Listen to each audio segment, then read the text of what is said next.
Hello and welcome to our latest DLA Piper TechLaw video series. I'm Paul Allen, Dubai-based partner at DLA Piper, where I co-chair our tech and sourcing practice. I have the pleasure of being joined by Andrea Clarke, whose award-winning book, Future Fit, How to Stay Relevant and Competitive in the Future of Work, provides practical guidance on how to succeed in this ever-changing digital environment. For the benefit of our audience, could you tell us a few words about yourself? Sure, thanks, Paul. As you mentioned, I'm the author of Future Fit. It's my job to train about 1,000 people every year to be future fit for the 2020s. And prior to that, I had a very long career as a Washington, DC based television news reporter, and I covered major breaking events for big news outlets like Thomson Reuters. And while I was in Washington, I also had experience working with an international aid group to rebuild Iraq and Afghanistan using State Department funding, and also worked on the grassroots campaign to save Darfur, to stop the genocide in Sudan. Wonderful. Thank you very much, Andrea. So how do businesses support their leaders and support their people to come up with their purpose and then to action that in a really meaningful and value-creating way? What I've seen in the 10 years of running workshops is we can never underestimate how remarkably easy it is to mobilize people. When you help someone collect their identity and be clear on their purpose and their role in a business, you will see productivity and meaning in their work that I am confident you wouldn't have seen before. It's a really fascinating insight into our psyches as human beings. We love to feel like we're being invested in.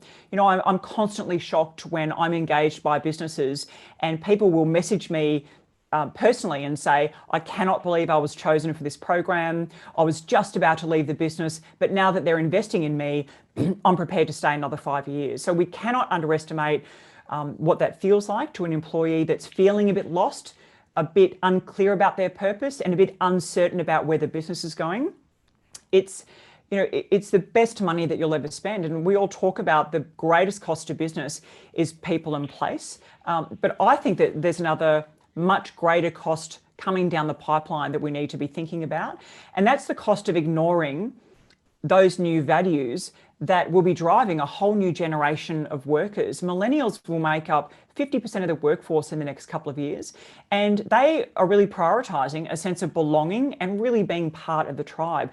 So we've got to ask ourselves, what is it really going to cost us if we don't provide digital learning for this digital evolution, or webinars or workshops? What's going to be the real cost of that? It's absolutely going to be attracting and retaining talent that is simply going to be looking at the next business down the street thinking, I wonder what their onboarding process looks like. Is it more inclusive than what I went through when I started here? What about career development? What about opportunities for growth? And these are all really demanding questions that businesses have to face. But I think the high-performing businesses in the 2020s will be the ones who acknowledge the future of work is highly personal.